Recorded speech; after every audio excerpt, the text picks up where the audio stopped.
കൂട്ടുകാരെ നമ്മുടെ പുതിയൊരു വീഡിയോയിലോട്ട് സ്വാഗതം. അപ്പോൾ ഇന്നത്തെ വീഡിയോയിലൂടെ നിങ്ങളുമായിട്ട് ഷെയർ ചെയ്യാമോ നമ്മളെ യാത്രയൊന്നും അല്ല കേട്ടോ. നമ്മുടെ വണ്ടി ഇല്ലായിരുന്നു, കുറച്ച് നാളായിട്ട് നമ്മുടെ വണ്ടി പോയൊരു വിവരം ഞാൻ നേരത്തെ പറഞ്ഞിട്ടുണ്ടായിരുന്നു. കാണാത്തവർക്ക് വേണ്ടി നമ്മൾ ലാസ്റ്റ് കൊടുത്തേക്കാം. അപ്പോൾ നമ്മൾ വേറൊരു വണ്ടി എടുത്തിട്ടുണ്ട്.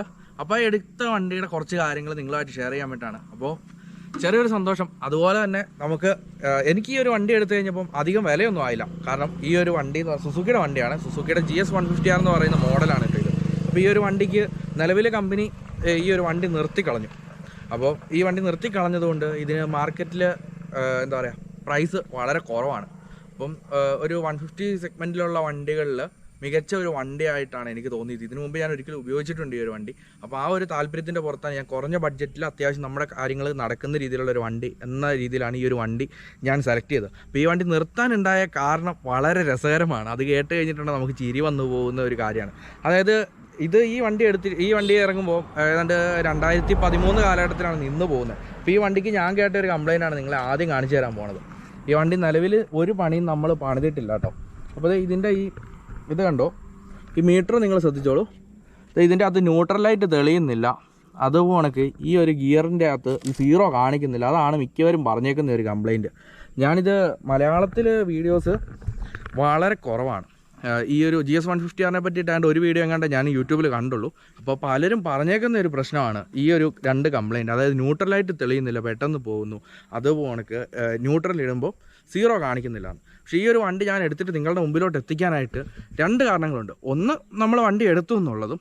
രണ്ടാമത്തെ കാര്യം, നമ്മൾ ആരെങ്കിലുമൊക്കെ വണ്ടി ഓടിക്കാൻ പഠിക്കുമ്പോൾ, ഞാൻ ഇതിനു മുമ്പ് വണ്ടി ഓടിക്കാൻ പഠിക്കുന്നതിൻ്റെ ഒരു വീഡിയോ ഇട്ടായിരുന്നു, വണ്ടി സെലക്ട് ചെയ്യേണ്ട രീതിയെ പറ്റി ഒരു വീഡിയോ ഇട്ടായിരുന്നു. അപ്പോൾ അതിൻ്റെ അകത്തുനിന്ന് കുറച്ച് വ്യത്യാസം വന്നിട്ടുണ്ട്. കാരണം നിന്ന് പോയ വണ്ടിയാണ് ഈ വണ്ടി. ഞാൻ അങ്ങനെ സജസ്റ്റ് ചെയ്യുന്നില്ല. ലോങ് റൈഡ് പോകുന്ന ഒരാൾക്ക് ഞാൻ ഈ ഒരു വണ്ടി സജസ്റ്റ് ചെയ്യുന്നില്ല. പക്ഷേ നമ്മൾ ഷോർട്ടായിട്ടാണ് നമ്മുടെ യാത്രകൾ, നമ്മളിപ്പോൾ ഒരു ഓഫീസ് വർക്കോ അല്ലെങ്കിൽ ജസ്റ്റ് വീട്ടാവശ്യങ്ങൾക്കൊക്കെ വേണ്ടിയിട്ടാണ് വണ്ടി ഉപയോഗിക്കുന്നതെങ്കിൽ നിങ്ങൾക്ക് പറ്റുന്ന ഏറ്റവും ബെസ്റ്റായിട്ടുള്ള വണ്ടി ഞാൻ പറ്റും പഠിക്കാൻ പോകുന്ന ആളുകൾക്ക് പറ്റുന്ന ഒരു വണ്ടി സജസ്റ്റ് ചെയ്ത് കൂടായിരുന്നോ എന്നൊരാൾ ചോദിച്ചിട്ടുണ്ടായിരുന്നു. അപ്പം ഡയറക്റ്റ് വിളിച്ചിട്ടാണ് ചോദിച്ചത്. നമ്മുടെ അടുത്ത് തന്നെയുള്ള ഒരാളാണ് ചോദിച്ചത്. അപ്പോൾ ആ ചോദ്യത്തിൻ്റെ പുറമെയാണ് ഞാനിത് ഈ ഒരു വണ്ടി അങ്ങ് കാണിച്ചേക്കാന്ന് വെച്ചാൽ, നിങ്ങളിലോട്ട് എത്തിച്ചേക്കാന്ന് വെച്ചാൽ. ഈ ഒരു വണ്ടിയെ സംബന്ധിച്ച് പറയുവാണെങ്കിൽ ഇതിൻ്റെ ആദ്യത്തെ കാര്യം 6 ഗിയർ വണ്ടിയാണ്. 150 സെഗ്മെൻറ്റിലെ 6 ഗിയർ വണ്ടിയാണ്. അത് തന്നെ ഒരു ബെനിഫിറ്റാണ്. പിന്നെ രണ്ടാമത്തെ കേസ് എന്ന് പറഞ്ഞാൽ ഡിസ്ക് ഉണ്ട്. മൂന്നാമത്തെ കേസ് എന്ന് പറഞ്ഞിട്ടുണ്ടെങ്കിൽ ഈ ബാക്ക് സൈഡ് ഡ്രമ്മാണ് കേട്ടോ. നാലാമത്തെ കേസ് നിങ്ങൾ ശ്രദ്ധിച്ചിട്ടുണ്ടാവും, നമ്മുടെ പഴയ വണ്ടിയിലുള്ളതുപോലെ തന്നെ ഈ സാധനങ്ങളെല്ലാം നമുക്ക് വെക്കാൻ പറ്റി. കുറച്ച് കാര്യങ്ങൾ മാത്രമേ നമുക്ക് മാറ്റേണ്ടതായിട്ട് വന്നുള്ളൂ.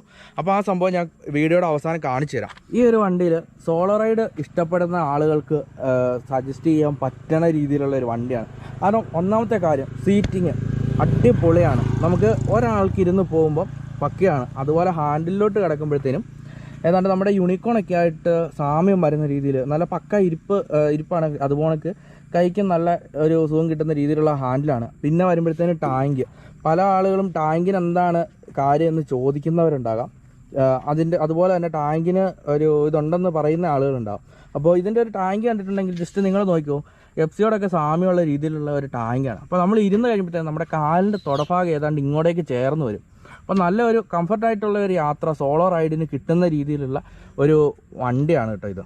അപ്പോൾ ഈ ഒരു വണ്ടിക്കകത്ത് ഞാൻ ചെയ്തേക്കണ ഒരു കാര്യം എന്ന് പറഞ്ഞിട്ടുണ്ടെങ്കിൽ ഇത് ജസ്റ്റ് നമ്മുടെ സീറ്റൊന്ന് വെച്ചോട്ടെ. നമ്മുടെ ഈ ഒരു ഇത് വെക്കാൻ വേണ്ടി നമ്മൾ തന്നെ ഇങ്ങനെ ഒരു പീസ് എടുത്തിട്ട് ഈ ഒരു പീസിനെ നമ്മൾ ആദ്യം അങ്ങ് ഉണ്ടാക്കി. ആ ഒരു പീസിനെ എടുത്തതിന് ശേഷം ഈ ഒരു പട്ട നമ്മൾ ലെയ്ത്തിൽ പോയി ഉണ്ടാക്കി ചേച്ച് അതിനെ അങ്ങോട്ട് വെൽഡ് ചെയ്ത് പിടിപ്പിക്കുക. അപ്പോൾ ഇതിൻ്റെ പെയിൻറ്റിങ് കാര്യങ്ങളൊന്നും കഴിഞ്ഞില്ല, മൊത്തം പണികളും കഴിഞ്ഞില്ല. അപ്പോൾ നിങ്ങളോട് എത്രയും പെട്ടെന്ന് ഈ സംഭവം എത്തിക്കുക എന്നുള്ള രീതിയിലാണ് നമ്മൾ ഈ ഒരു വീഡിയോ അങ്ങോട്ട് ചെയ്തത്. നമ്മളിങ്ങനെ പീസ് വെച്ചിട്ടുണ്ടല്ലോ, ആ പീസിലോട്ട് ഇത് വെൽഡ് ചെയ്ത് പിടിപ്പിച്ച് ഇത് വെച്ച് കഴിഞ്ഞപ്പോഴത്തേനും ഞാൻ ഏറ്റവും ആദ്യം ചെയ്ത ഒരു കാര്യം എന്ന് പറഞ്ഞിട്ടുണ്ടെങ്കിൽ ഇതിനുള്ളിലോട്ടൊരു കമ്പി കയറ്റി എന്നുള്ളതാണ്. അപ്പോൾ ഇരുമ്പിൻ്റെ ഒരു കമ്പി കയറ്റി കഴിഞ്ഞിട്ട് നമ്മൾ തന്നെ അത്യാവശ്യം കുറച്ചൊക്കെ വെൽഡ് ചെയ്ത് അതിൻ്റേതായിട്ടുള്ള പോരായ്മകളൊക്കെ ഇതിൻ്റെ അകത്ത് കാണാനുണ്ട് കേട്ടോ. 2 വശത്തും ഒക്കെ ആയിട്ട് ശകലം ഏറ്റക്കുറച്ചിലുകളും ഒക്കെ വന്നിട്ടുണ്ട്. അപ്പോൾ നമ്മുടെ ഭാഗത്തിന് കസ്റ്റം ചെയ്ത രീതിയിലുള്ള ഒരു അളവെടുത്തിട്ടാണ് ഞാൻ ചെയ്തത്. അപ്പോൾ ഫ്രണ്ട് സീറ്റിലിരിക്കുന്ന ആൾക്കും ബാക്ക് സീറ്റിലിരിക്കുന്ന ആൾക്കും ഒരു രീതിയിലും ഈ ഒരു സാധനം തടസ്സമാകരുന്നുള്ള രീതിയിൽ നമ്മൾ മാർക്കറ്റിൽ വാങ്ങിച്ച സാധനം നമ്മൾ നോക്കിയിട്ട് നമ്മുടെ പഴയ വണ്ടിക്കകത്തും ഒക്കെ ഇവിടം വരെ എത്തുന്നുള്ളൂ ഈ ഒരു പീസ് വരുമ്പോൾ.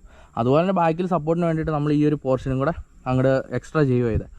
അപ്പോൾ ഇവിടെ വേണമെങ്കിൽ നമുക്ക് അടച്ചു വെക്കണമെങ്കിൽ അടച്ചു വെക്കാം. ലോങ് ഒക്കെ പോകുമ്പോൾ ആ ഒരു രീതിയിൽ നമ്മുടെ ബോക്സ് കാര്യങ്ങളൊക്കെ ഇരുന്ന് കഴിയുമ്പോൾ നമുക്കും യാത്രയ്ക്ക് ഒരു കംഫർട്ട് ഉണ്ടാവും. അതുപോലെ തന്നെ പുറകിൽ ഏതെങ്കിലും കാരണവശാൽ ഒരാൾ ഇരിക്കുകയാണെന്നുണ്ടെങ്കിൽ അയാൾക്ക് സേഫ്റ്റി ആയിട്ടുള്ള ഒരു യാത്ര. അപ്പോൾ നമ്മളെ സംബന്ധിച്ച് നമ്മൾ വീഡിയോ എടുക്കാനൊക്കെ ഇറങ്ങുമ്പോൾ ഒന്ന് ചാരി ഇരുന്ന് അല്ല പുറകോട്ടൊന്ന് ആഞ്ഞൊരു വീഡിയോ എടുക്കുമ്പോൾ ഒരു രീതിയിൽ അയാൾക്ക് ഒരു എന്താ പറയുക പുറകോട്ട് പോകുമോ എന്നുള്ളൊരു സംശയം തോന്നരുത്. അപ്പോൾ അയാളെ താങ്ങണം. അതിന് വേണ്ടിയിട്ടാണ് നമ്മൾ ഈ ഒരു പീസിൻ്റെ അകത്ത് ഇങ്ങനെ കമ്പിയൊക്കെ വെച്ച് ആക്കി എടുത്തത്. പിന്നെ കൂട്ടുകാർ ഈ ഒരു വണ്ടിയിലോട്ട് വന്നു കഴിയുമ്പോഴത്തേനും അടുത്തതായിട്ട് പറയാനുള്ളത്, നമ്മൾ ഹാൻഡിലിൻ്റെ കാര്യം പറഞ്ഞ്, സീറ്റിൻ്റെ കാര്യം പറഞ്ഞ്, ടാങ്കിൻ്റെ കാര്യം പറഞ്ഞ്, അതുപോലെ തന്നെ ഒരു വണ്ടിയുടെ ഏറ്റവും പ്രധാനപ്പെട്ട ഒരു ഘടകമാണ് നമ്മുടെ സൈലൻസർ കേട്ടോ. അപ്പോൾ ഈ സൈലൻസർ ഇങ്ങനെ പോന്നു കഴിയുമ്പോൾ വണ്ടിയായിട്ട് നിൽക്കുന്ന ഒരു അകലം കണ്ടല്ലോ, ഒരു ഈ ഹൈറ്റിലാണ് സൈലൻസർ നിൽക്കുന്നത്. അപ്പം നമ്മൾ ഇച്ചിരി ഓഫ് റോഡ് ചെയ്യുമോ അല്ലെങ്കിൽ ഇച്ചിരി വെള്ളത്തിൻ്റെ അകത്തോടെയൊക്കെ പോവുകയാണെങ്കിൽ നമുക്ക് വലിയ പ്രശ്നം അല്ലെങ്കിൽ പണി തരാത്ത ഒരു വണ്ടിയാണ്.